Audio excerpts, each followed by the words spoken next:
اعوذ باللہ من الشیطان الرجیم بسم اللہ الرحمن الرحیم الف لام را تلک آیات الکتاب وقرآن مبین۔ الف لام را، یہ کتاب الہی اور واضح قرآن کی آیات ہیں۔ سورۃ الحجر آیا 1۔ سورۃ الحجر مکہ مکرمہ میں نازل ہوئی۔ اس صورت کی 99 آیات اور 6 رکوع ہیں۔ نزولی ترتیب کے اعتبار سے 52 آیت ہے اور مصحف میں اس کا نمبر 15 ہے۔ سورۃ الحجر میں عقیدہ توحید، نبوت اور بعثت کا ذکر ہے۔ بسم اللہ الرحمن الرحیم۔ الف لام را، اللہ تعالیٰ ہی اس کی مراد کو خوب جانتے ہیں، اس کا کیا مطلب ہے۔ حروف مقطعات۔ آیات الکتابی، یہ کتاب الہی کی آیات ہیں۔ رب العزت نے اپنی عظیم کتاب کے بارے میں خبر دی ہے کہ یہ اس کتاب کی آیات ہیں جسے اللہ تعالیٰ کا کلام ہونے کا اعزاز حاصل ہے۔ وہ قرآن مبین، اور واضح قرآن کی، اور یہ روشن قرآن ہے جو بہترین الفاظ اور اپنے مقصد پر قوی ترین دلائل کے ذریعے سے حقائق کو کھول کھول کر بیان کرتا ہے، اور یہ چیز اس بات کی موجب ہے کہ مخلوق اس کی اطاعت کرے، اس کے حکم کے سامنے سر تسلیم خم کرے اور فرحت و سرور کے ساتھ اس کو قبول کرے۔ یعنی قرآن نے حلال اور حرام کی تفصیلات خوب واضح کر کے بیان فرمائیں اور حق اور باطل سے جدا کر کے واضح بیان فرمایا۔ قرآن مجید ہر شخص کو بآسانی سمجھ آ جاتا ہے، اس میں کوئی الجھن نہیں۔ یہ زندگی کی کتاب ہے، جنت کا نصاب ہے، یہ رب العزت نے فرمایا۔ وَلَقَدْ يَسَّرْنَا الْقُرْآنَ لِلذِّكْرِ فَهَلْ مِن مُّدَّكِرٍ، اور بلا شبہ یقیناً ہم نے قرآن کو نصیحت کے لیے آسان کر دیا، تو کیا کوئی ہے نصیحت قبول کرنے والا۔ سورۃ القمر آیا 17۔ ربما یود الذین کفروا لو کانوا مسلمین، جن لوگوں نے کفر کیا بسا اوقات وہ تمنا کریں گے کہ کاش وہ بھی مسلمان ہوتے۔ سورۃ الحجر آیا 2۔ ربما یود الذین کفروا، جن لوگوں نے کفر کیا بسا اوقات وہ تمنا کریں گے۔ ایک وقت ایسا آئے گا جب کافر بھی اپنے کفر پر پچھتائیں گے اور تمنا کریں گے کاش وہ مسلمان ہوتے اور اللہ تعالیٰ کے احکامات کو تسلیم کرتے اور ان پر عمل کرتے۔ جو بھی قرآن جیسی عظیم نعمت کو ٹھکراتا ہے گمراہ ہو جاتا ہے۔ آج کے انکار کرنے والوں کی تمنائیں کل بدل جائیں گی، کاش وہ بھی مسلمان ہوتے۔ یہ اللہ رب العزت نے کفار کے بارے میں خبر دی ہے، وہ آخرت میں اپنے کفر پر نادم ہوں گے اور وہ تمنا کریں گے کہ کاش وہ دنیا میں مسلمان ہوتے۔ جب انسان کی کوئی تدبیر کام نہیں آئے گی تو وہ کہے گا کہ کاش میں انکار کا راستہ اختیار کرنے کی بجائے اسلام کا راستہ اختیار کرتا۔ انکار کرنے والوں کو دھمکی دی جا رہی ہے کہ دعوت قبول کرنے کی مدت محدود ہے، جلد ہی صورتحال بدلنے والی ہے جب تم خود تمنا کرو گے کاش میں مسلمان ہوتا، لیکن تب چاہتے فائدہ نہیں دیں گی۔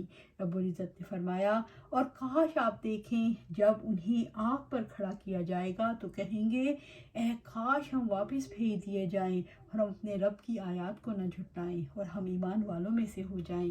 سورۃ الانعام آیا 27۔ آپ صلی اللہ علیہ وسلم نے فرمایا، جب دوزخی دوزخ میں جمع ہو جائیں گے اور اللہ تعالیٰ کی مشیت کے مطابق ان کے ساتھ کچھ اہل قبلہ بھی ہوں گے تو کافر مسلمانوں سے کہیں گے کیا تم مسلمان نہ تھے؟ مسلمان کہیں گے ہمارے کچھ گناہ تھے جن کی وجہ سے اللہ تعالیٰ نے ہمیں پکڑ لیا۔ یہ گفتگو اللہ تعالیٰ سنے گا تو حکم دے گا اہل قبلہ میں سے جو بھی دوزخ کے اندر ہو اس کو نکال لیا جائے، چنانچہ سب کے سب مسلمان نکال لیے جائیں گے۔ دوزخی کافر جب یہ بات دیکھیں گے تو کہیں گے کاش میں بھی مسلمان ہوتا تو ہم کو بھی ان مسلمانوں کی طرح نکال لیا جاتا۔ رسول اللہ صلی اللہ علیہ وسلم نے یہ آیت تلاوت فرمائی۔ یہ اس وقت ہوگا جب آنکھوں سے پردہ ہٹ جائے گا اور آخرت کی علامات اور موت کے آثار شروع ہو جائیں گے۔ آپ صلی اللہ علیہ وسلم نے بلال رضی اللہ تعالیٰ کو اعلان کرنے کا حکم دیا۔ انہوں نے لوگوں میں اعلان کیا سوائے مسلمان شخص کے کوئی جنت میں داخل نہیں ہوگا۔ اس آیت کریمہ میں نبی صلی اللہ علیہ وسلم کے لیے بشارت ہے کہ آپ کا دین غالب ہو کر رہے گا۔ ایک دن ایسا آئے گا کہ کفار تمنا کریں گے کاش وہ بھی پہلے ہی مسلمان ہوتے تو انہیں بھی آج وہ مقام حاصل ہوتا جو ان صحابہ کو حاصل ہے، جنہوں نے ابتدا میں ہی اسلام کی دعوت پر لبیک کہا۔ ذرہم یاکلوا ویتمتعوا ویلہہم الامل فسوف یعلمون۔ آپ چھوڑو انہیں، وہ کھائیں اور فائدے اٹھائیں اور امید ہے انہیں غفلت میں رکھیں، پھر جلد ہی وہ جان لیں گے۔ ذرہم سورۃ الحجر آیا 3۔ ذرہم آپ چھوڑو انہیں، رب العزت نے رسول اللہ صلی اللہ علیہ وسلم کو حکم دیا، اے رسول انہیں ان کی غفلت میں چھوڑ دو۔ یاکلوا یتمتعوا وہ کھائیں اور فائدے اٹھائیں، وہ کھائیں پیئیں جیسے جانور کھاتے ہیں اور دنیا کی لذتوں شہوتوں سے فائدہ اٹھائیں۔ کھانا پینا عیش کرنا اور کچھ غور و فکر نہ کرنا حیوانی سطح ہے۔ اس آیت میں یہ کہا گیا جو لوگ حیوانیت سے آگے نہیں جانا چاہتے انہیں چھوڑ دو کہ حیوان بنے رہیں۔ رب العزت نے شدید وعید دی ہے، جیسے فرمایا اور انہوں نے اللہ تعالیٰ کے شریک بنا رکھے ہیں اور وہ انہیں اللہ تعالیٰ کے راستے سے بھٹکا دیں۔ آپ کہہ دیں مزے کرو، بلا شبہ آگ ہی کی طرف تمہیں پلٹنا ہے۔ سورۃ ابراہیم آیا 30۔ سو تم تھوڑا سا کھا لو اور فائدہ اٹھا لو، بلا شبہ تم ہی مجرم ہو۔ سورۃ المرسلات آیا 46۔ وَيُلْهِهِمُ الْأَمَلُ اور امیدیں انہیں غفلت میں رکھیں، وہ دنیا میں ہمیشہ رہنے کی امید رکھتے ہیں، یعنی لمبی عمر، دنیا کی رغبتوں کے حصول کی امید۔ جو شخص لمبی امیدیں باندھتا ہے اس کا عمل ضرور خراب ہو جاتا ہے۔ نبی صلی اللہ علیہ وسلم نے چوکٹا خط کھینچا، پھر اس کے درمیان ایک خط کھینچا جو چوکٹے خط سے نکلا ہوا تھا۔ اس کے بعد درمیان والے خط کے اس حصے میں جو چوکٹے کے درمیان میں تھا چھوٹے چھوٹے بہت سے خطوط کھینچے، پھر فرمایا یہ انسان ہے اور یہ اس کی موت ہے جو اسے گھیرے ہوئے ہے، اور جو بیچ کا خط باہر نکلا ہوا ہے وہ اس کی امید ہے، اور چھوٹے چھوٹے خطوط اس کی دنیاوی مشکلات ہیں۔ بس انسان جب ایک مشکل سے بچ کر نکلتا ہے تو دوسری میں پھنس جاتا ہے، اور دوسری سے نکلتا ہے تو تیسری میں پھنس جاتا ہے۔ ابو ہریرہ رضی اللہ تعالیٰ عنہ نے بیان کیا کہ بوڑھے انسان کا دل دو چیزوں کے معاملے میں ہمیشہ جوان رہتا ہے، دنیا کی محبت اور زندگی کی لمبی امید۔ اسی طرح انس بن مالک رضی اللہ تعالیٰ عنہ سے روایت ہے کہ آپ صلی اللہ علیہ وسلم نے فرمایا یہ ابن آدم ہے اور یہ اس کی موت ہے، پھر گدی پر ہاتھ رکھا اور اسے کھول کر پھیلایا اور دراز کیا اور فرمایا یہ اس کی امید ہے اور یہ اس کی امید ہے۔ نبی صلی اللہ علیہ وسلم نے 2 کنکریاں پھینکی اور فرمایا کیا تم جانتے ہو ان کی کیا مثال ہے؟ صحابہ نے عرض کیا اللہ اور اس کے رسول خوب جانتے ہیں۔ تو آپ صلی اللہ علیہ وسلم نے فرمایا یہ تیری امید ہے اور یہ تیری اجل۔ اسی طرح نبی صلی اللہ علیہ وسلم نے ایک چھڑی اپنے سامنے گاڑی، دوسری اس کے پہلو میں اور تیسری اس سے ذرا دور، پھر فرمایا کہ تم جانتے ہو یہ کیا ہے؟ انہوں نے عرض کیا اللہ اور اس کے رسول زیادہ جانتے ہیں۔ تو آپ صلی اللہ علیہ وسلم نے فرمایا یہ انسان ہے، جو اس کی موت اور یہ اس کی آرزو۔ اب وہ آرزو کے پانے کی کوشش میں ہے، لیکن آرزو کے حصول سے پہلے ہی موت اس کو آ پہنچتی ہے۔ اللہ سبحانہ تعالیٰ ہمیں بچائے ان آرزوؤں سے، لمبی آرزوؤں سے۔ چھوٹی امید توبہ اور رجوع اللہ سے غافل کر دیتی ہے۔ آپ صلی اللہ علیہ وسلم نے فرمایا جو اللہ تعالیٰ سے ملاقات کرنے کو پسند کرتا ہے اللہ تعالیٰ بھی اس سے ملاقات کرنے کو پسند کرتا ہے، اور جسے اللہ تعالیٰ کی ملاقات پسند نہ ہو اللہ تعالیٰ بھی اس سے ملاقات کرنے کو ناپسند کرتا ہے۔ عائشہ رضی اللہ تعالیٰ کی خدمت میں حاضر ہوئے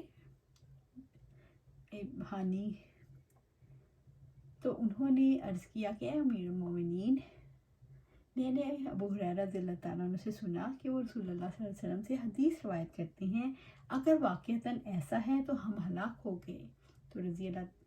تو عائشہ رضی اللہ تعالیٰ نے کہا جو رسول اللہ صلی اللہ علیہ وسلم کے قول سے ہلاک ہو گیا وہ واقعتاً ہلاک ہونے والا ہے، وہ حدیث کیا ہے؟ انہوں نے عرض کیا رسول اللہ صلی اللہ علیہ وسلم نے فرمایا جو اللہ تعالیٰ سے ملاقات کو ناپسند کرے اللہ تعالیٰ بھی اسے ملاقات کو ناپسند کرتا ہے، اور ہم میں سے ہر ایک کو موت ناپسند ہے، تو رضی اللہ تعالیٰ عنہ نے کہا رسول اللہ صلی اللہ علیہ وسلم نے اسی طرح فرمایا تھا، لیکن اس کا مطلب وہ نہیں جس کی طرف تم چلے گئے ہو، بلکہ اس کا مطلب یہ ہے جب آنکھیں پھٹ جائیں اور سینے میں دم گھٹنے لگے اور رونگٹے کھڑے ہو جائیں اور انگلیاں اکڑ جائیں، اس وقت اللہ تعالیٰ سے ملاقات کو پسند کرے، اللہ تعالیٰ بھی اسے ملاقات کو پسند کرتا ہے۔ جو اللہ تعالیٰ سے ملاقات کو ناپسند کرے، اللہ تعالیٰ بھی اسے ملاقات کو ناپسند کرتا ہے۔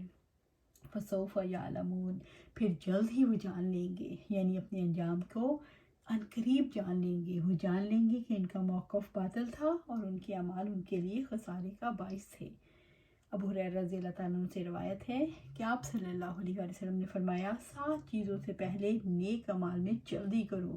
کیا تمہیں ایسے فقر کا انتظار ہے جو بھلا دینے والا ہو، یا ایسے تونگری کا جو تمہیں حد سے تجاوز کر دینے والا بنانے والی ہے، یا ایسی بیماری کا جو بگاڑ دینے والی ہے، یا ایسے بڑھاپے کا جو عقل اور ہوش کو زائل کر دینے والا ہے، یا ایسی موت کا جو تیزی سے اپنا کام تمام کر دینے والی ہے، یعنی اچانک آ جائے، یا دجال کا جو ہر اس غائب برائی سے بدتر ہے جس کا انتظار کیا جائے، یا قیامت کا، بس قیامت تو بہت ہی ہولناک اور نہایت تلخ تر ہے۔ ابو ہریرہ رضی اللہ تعالیٰ نے فرمایا، آپ صلی اللہ علیہ وسلم نے فرمایا، تم لذتوں کو ختم کر دینے والی یعنی موت کا ذکر بڑی کثرت سے کیا کرو۔ جھوٹی امید انسان کو کس چیز سے غافل کرتی ہے؟ انسان اپنے رب سے غافل ہو جاتا ہے، انسان اپنی موت کی طرف سے غافل ہو جاتا ہے۔ آپ صلی اللہ علیہ وسلم نے ایک چھڑی اپنے سامنے گاڑی، دوسری اس کے پہلو میں اور تیسری اس سے ذرا دور، اور پھر فرمایا کہ تم جانتے ہو؟ تو انہوں نے عرض کیا، اللہ اور اس کے رسول زیادہ جانتے ہیں۔ آپ نے فرمایا، انسان ہے اور یہ اس کی موت اور یہ اس کی آرزو، اب وہ آرزو کے پانے کی کوشش میں ہے، لیکن آرزو کے حصول سے پہلے ہی موت اس کو آ پہنچتی ہے۔ انسان اللہ تعالیٰ کی تقدیر کے فیصلوں سے غافل ہو جاتا ہے، انسان اپنے فرائض سے غافل ہو جاتا ہے، انسان زندگی کے مقصد سے غافل ہو جاتا ہے، انسان حلال حرام کی پابندیوں سے غافل ہو جاتا ہے۔ حسن بصری رحمۃ اللہ علیہ نے فرمایا، جو شخص لمبی امیدیں باندھتا ہے اس کا عمل ضرور خراب ہو جاتا ہے۔ اللہ سبحانہ تعالیٰ ہمیں لمبی امیدیں باندھنے سے بچائے۔ وَمَا أَهْلَكْنَا مِنْ قَرْيَةٍ إِلَّا وَلَهَا كِتَابٌ مَعْلُومٌ، اور ہم نے کسی بھی بستی کو ہلاک نہیں کیا مگر اس کی ایک مقرر مدت لکھی ہوئی تھی۔ سورۃ الحجر آیہ 4۔ وَمَا أَهْلَكْنَا مِنْ قَرْيَةٍ، اور ہم نے کسی بھی بستی کو ہلاک نہیں کیا۔ اللہ رب العزت نے قوموں کے بارے میں سنت الہی کو واضح فرمایا کہ کوئی قوم جو عذاب کے مستحق تھی، اس کو ہم نے اس وقت تک ہلاک نہیں کیا جب تک کہ اس کا مقررہ وقت نہیں آ پہنچا۔ الا ولہا کتاب معلوم، مگر اس کی ایک مقرر مدت لکھی ہوئی تھی، یعنی اس کی ہلاکت کا وقت مقرر تھا۔ دوسرے لوگوں نے کہا کتاب معلوم کا معنی معین میعاد ہے۔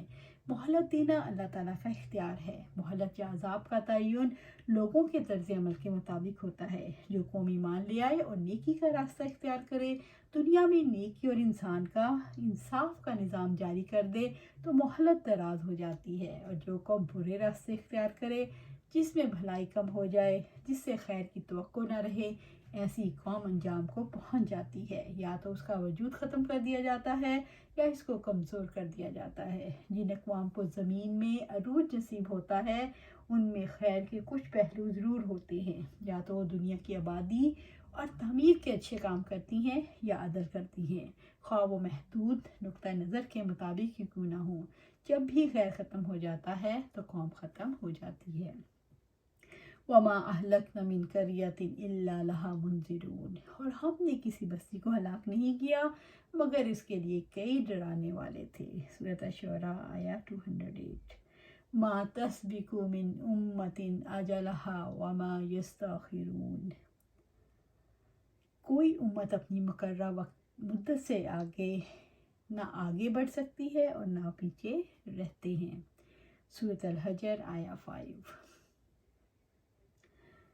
کوئی امت اپنی مقررہ مدت سے نہ آگے بڑھ سکتی ہے اور نہ پیچھے رہتی ہے۔ کوئی قوم اپنے وقت سے پہلے ہلاک ہو سکتی ہے اور نہ ہی اس کو چھوٹ مل سکتی ہے۔ اس لیے وقت کا انتظار کریں۔ اللہ تعالیٰ کا طریقہ بدلنے والا نہیں۔ جب وہ وقت آ جاتا ہے تو ایک لمحے کی بھی تاخیر نہیں ہوتی، کیونکہ حجت پوری ہو چکی ہوتی ہے اور اسے معذور سمجھنے کا کوئی سبب باقی نہیں رہ جاتا، خواہ کتنی ہی تاخیر گناہوں کی تاثیر کا واقع ہونا لابدی ہے، اس میں کوئی وہ تاخیر نہیں، یہ ہونا ہی ہے۔ اللہ سبحانہ تعالیٰ ہمیں توفیق عطا فرمائے کہ کل آنے سے پہلے، ٹائم گزرنے سے پہلے ہم اپنے آپ کو فکس کر لیں، اپنے آپ کو قرآن و سنت سے جوڑ لیں، اپنی زندگیاں قرآن و سنت کے مطابق گزاریں۔ اللہ سبحانہ تعالیٰ سے دعا ہے کہ ہمیں قرآن و سنت سے جوڑ دے اور اس پر استقامت عطا فرمائے۔ آمین یا رب العالمین۔